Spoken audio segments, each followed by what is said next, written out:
So welcome back to Orchid House. I'm Olivier in Fort Lauderdale, and today I just want to explain how I care for my mule ear Trichocentrums. This is Ollie Palmer. It's a hybrid which looks a lot like lanceanum in terms of the flowers, and there's a good reason for it. 50% behind the hybrid is actually lanceanum. So just quickly, Trichocentrums, you have two big types. You have the rat tails, which I think is a horrible name. So these are pencil-like leaves, terete leaves, that's the technical term. This one has two spikes actually. And then you have the mule ears, and they look like horse's ears or a mule ear. So the thing with these plants, they are very drought tolerant. And I've had a few mishaps with mule ears. I mean, they are really tricky. They are growing nicely, and then you think, well, I'm going to increase the watering. And I mean, you may give them good soakings, but they have to dry out in between watering. You cannot keep them wet ever. So I had a healthy plant that was really growing nicely, and then I overwatered it just a little bit too much. And then it started rotting, one little bulb, and then there was nothing to do. I mean, it rotted away. So you have to be very careful with that.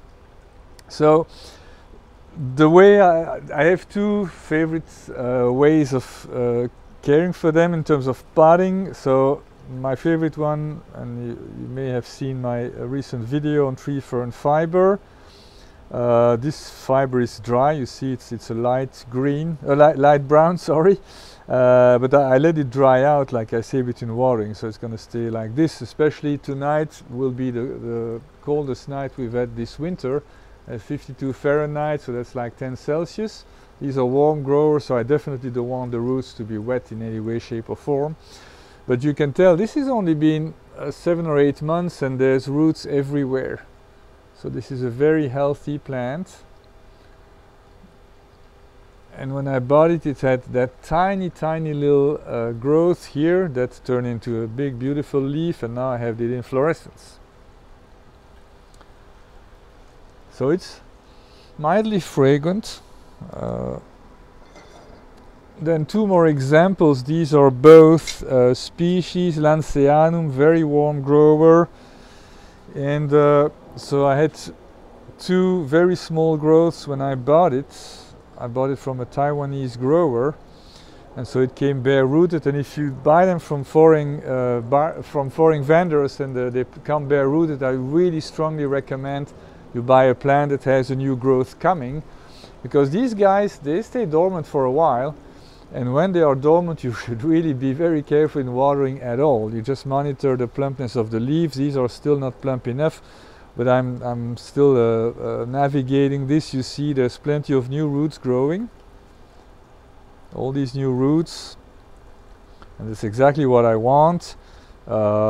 Soon enough, within 2 or 3 months, I should have a pot full of these roots that are deep into the medium. Again, this is a dry tree fern fiber. It's a light brown.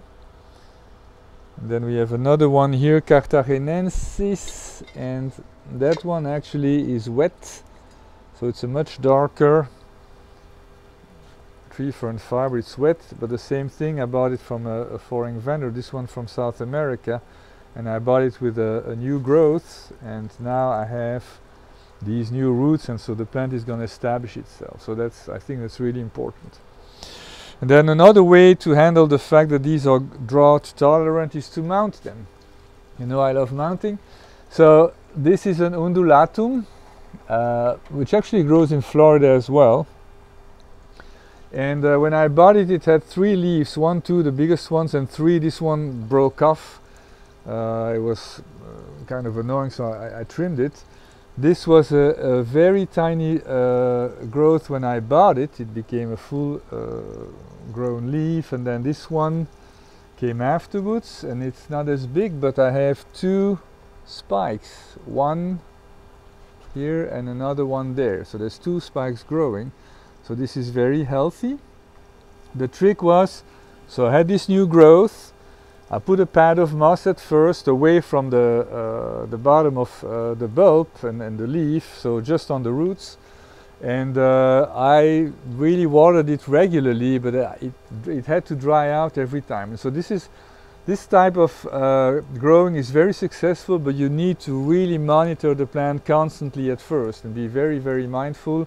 Make sure it dries out in between and then soak it real good. This is good to go. I mean, you see all the roots I have everywhere. It's a nice mound. This is a very big, large plant. I'm expecting very large spikes. So this is another good way to grow Trichocentrums, and especially the Mule ears. So that's it for today. Thank you so much for tuning in, and I'll see you next time. Bye-bye.